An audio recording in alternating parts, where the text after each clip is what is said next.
Convido o doutor Alberto Emanuel Albertin Malta, que falará pelo Sindicato Nacional de Peritos Criminais Federais.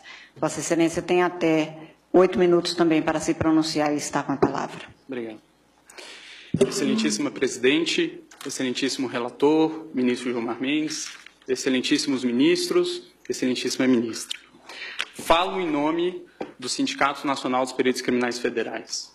A pertinência temática de nossa intervenção vem da Resolução 23.550, editada pelo TSE, que indica quais são as instituições competentes a participar do processo antecipado de fiscalização e auditoria dos programas de computador que compõem a urna.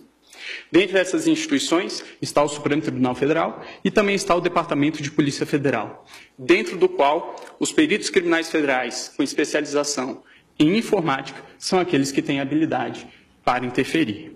E o fizeram. Participaram do teste público de segurança do sistema eletrônico de votação. Teste esse que foi composto, talvez, pelos maiores nomes da computação do Brasil. E o resultado foi que esses profissionais conseguiram, sim, encontrar diversos vícios, diversas falhas no sistema eletrônico de votação.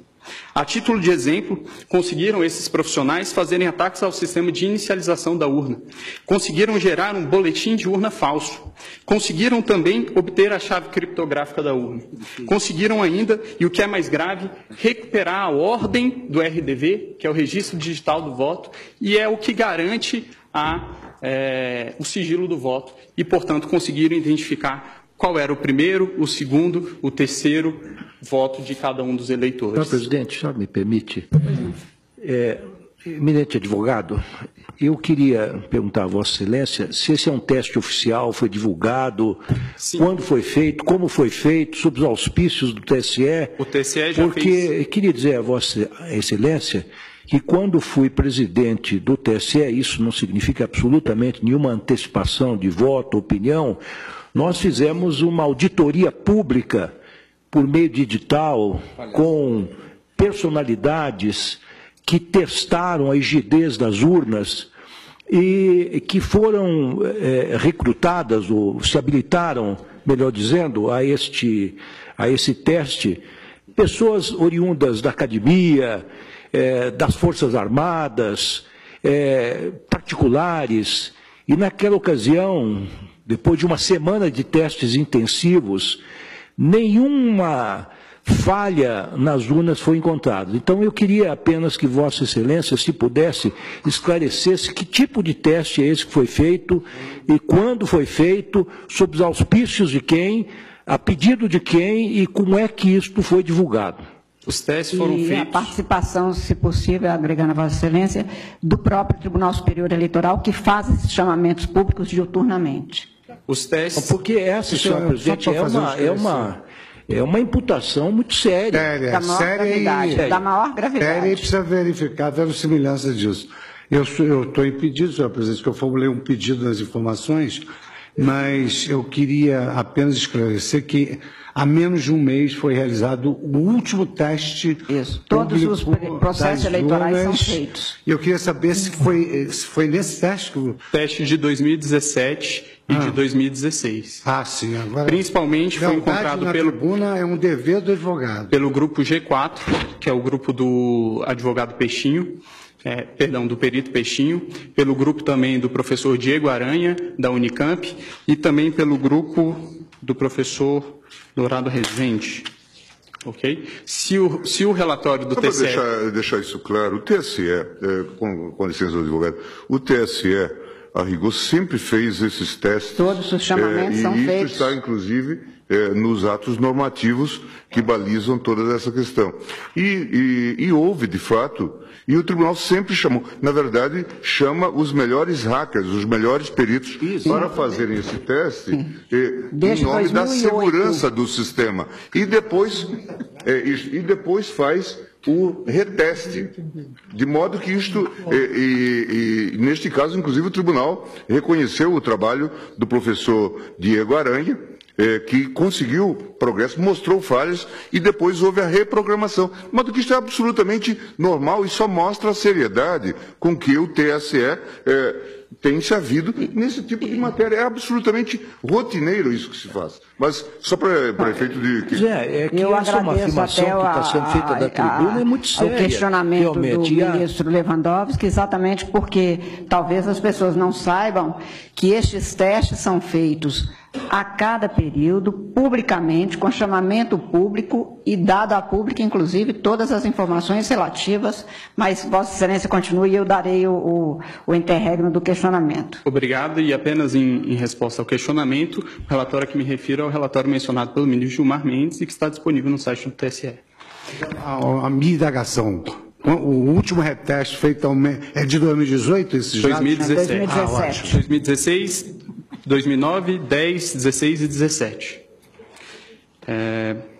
Mas, a despeito de tudo isso, os peritos criminais não estão aqui para um retrocesso. Os peritos criminais reconhecem, com certeza, os grandes avanços que foram conquistados pela urna eletrônica.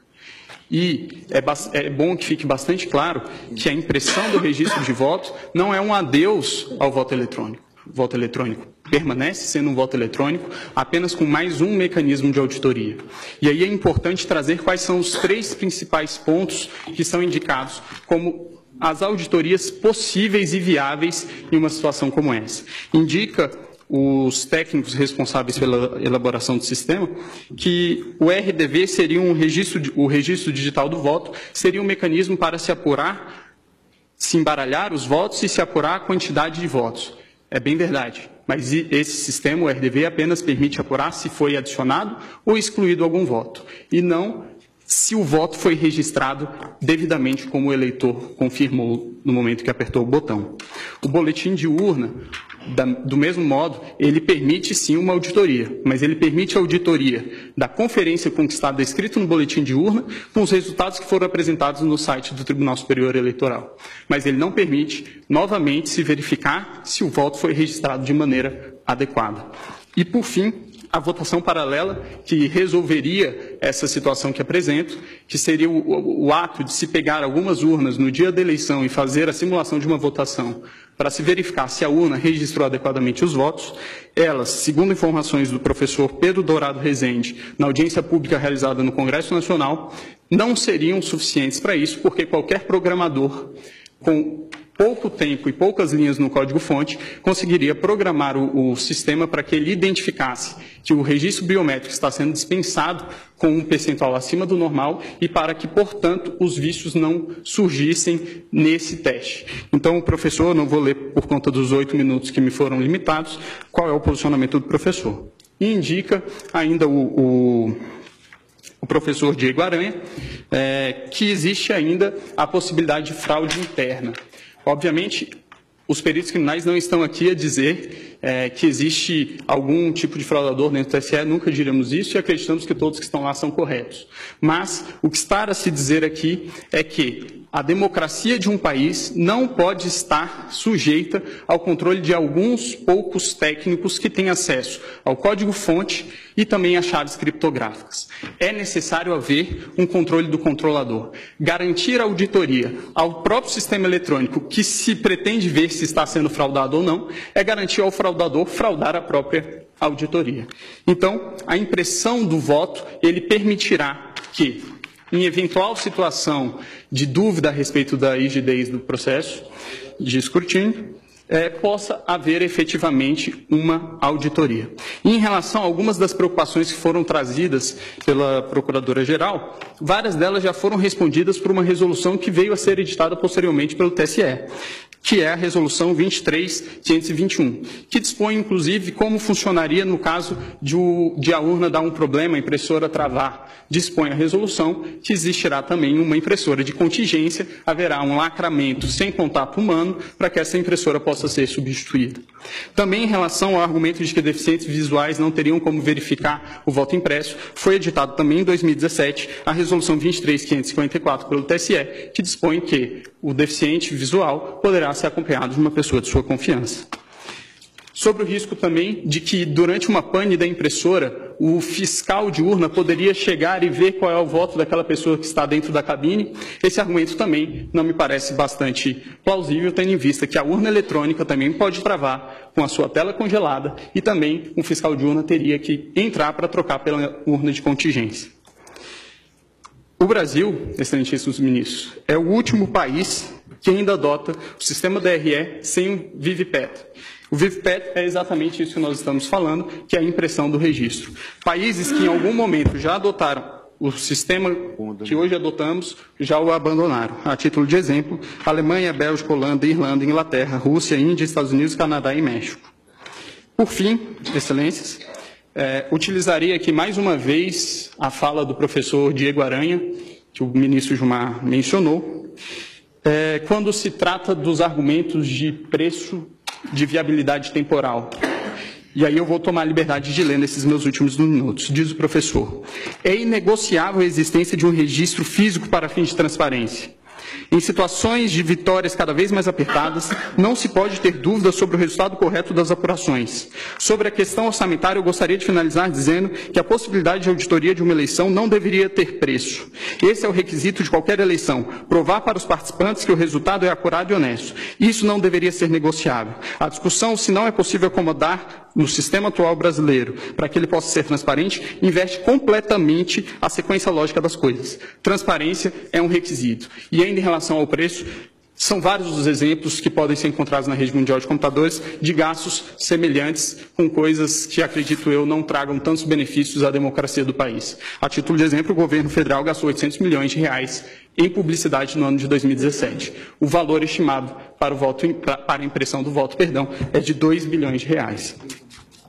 Por fim, inexiste inconstitucionalidade no dispositivo. O dispositivo, a nosso ver, apenas torna mais constitucional o estado de coisas constitucional que já existe, e é nesse sentido que os peritos criminais federais requerem que seja julgado improcedente os pedidos da inicial. Agradeço a atenção de todos.